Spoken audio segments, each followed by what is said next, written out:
Mais qu'est-ce que ça veut dire obéir à ses parents?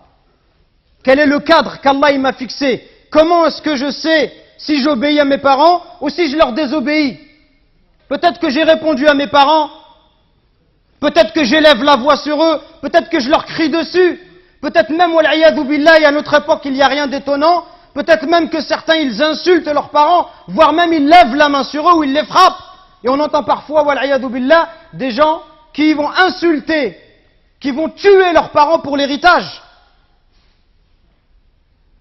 La règle, le cadre, c'est ce verset coranique. Allah Azza wa Jal, il nous dit, et ton Seigneur a décrété n'adorer que lui. Ça, c'est le droit d'Allah sur ses serviteurs. D'adorer Allah et de ne pas lui donner des associés. Et de marquer de la bonté envers les pères et mères. Si l'un d'eux ou tous deux doivent atteindre la vieillesse auprès de toi, si tes parents ils vont vieillir auprès de toi, ça veut dire quoi? Dans ta maison. Dans ta maison, ça veut dire que tu les mets pas dans une maison de retraite, comme on fait aujourd'hui, où dès que les parents ils sont vieux, on les prend, on les jette dans la maison de retraite, et on vient les voir une fois dans l'année. Et tout le reste de l'année, on ne s'occupe pas d'eux. Non, Allah il te dit, s'ils atteignent la vieillesse, auprès de toi. Quand tes parents ils sont âgés, ils restent chez toi. Parce que quand tu étais petit, ils t'ont pas envoyé dans une pension, ils t'ont gardé chez eux, et ils sont occupés de toi.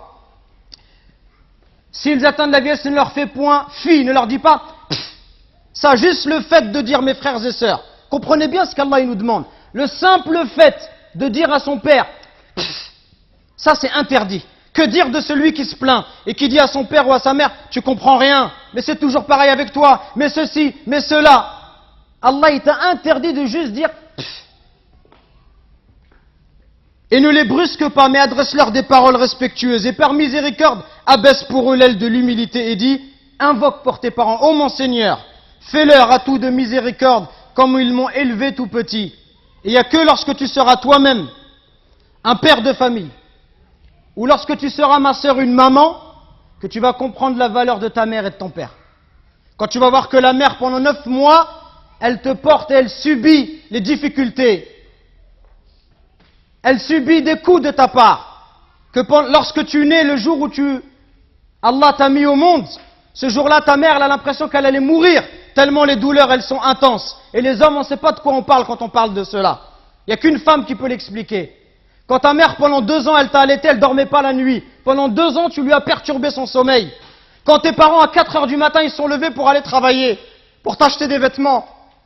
Quand lorsque tu es malade, ta mère, elle ne trouve pas le sommeil. Même quand tu as 30 ou 40 ans, si tu rentres à 1 heure du matin, ta mère, elle t'attend encore pour demander de tes nouvelles ou pour te préparer à manger. Qui va se comporter avec toi si ce n'est pas ta mère et ton père? Qui va se comporter comme ça avec toi? Et nous, on est gentils avec nos copains. À n'importe quelle heure, on répond à l'appel de nos amis qui nous demandent de l'aide, on les aide. Mais est-ce qu'on aide nos parents? Est-ce qu'on est à leur écoute? Est-ce qu'on leur donne du temps? Est-ce qu'on leur montre du respect? Les anciens, ils disaient, Zayd al-Abidin, le petit-fils de Ali ibn Abi Talib, on lui disait, toi, tu es quelqu'un de très bon avec tes parents, pourquoi tu manges jamais avec ta mère? Il dit, parce que j'ai peur, si ma mère, elle voit dans l'assiette quelque chose qu'elle a envie de prendre, et si je le prends avant elle, j'ai peur qu'Allah, il compte cela comme la désobéissance. Et il disait rien d'étonnant à cela. Il disait, ceux qui ont vécu avant nous, ils considéraient comme un manque de respect envers les parents que d'habiter au premier étage et que de laisser habiter les parents au rez-de-chaussée. Regardez jusqu'où ça allait. Allahu Akbar.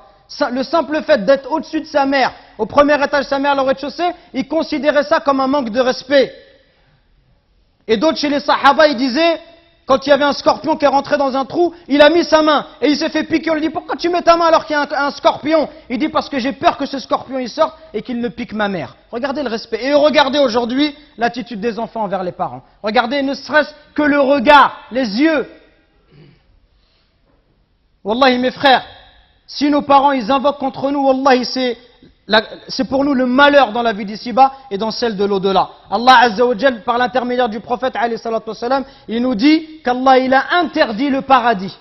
Interdit le paradis à celui qui désobéit à ses parents. Donc attention mes frères, à ne pas causer du tort à nos parents, à ne pas leur manquer de respect, mais soyons plutôt à leur écoute, soyons plutôt bons, miséricordieux pour eux. Et ceux qui doivent le plus profiter de notre générosité, de notre douceur, notre bonté, notre bon comportement, les premiers à profiter de cela, ça doit être nos parents.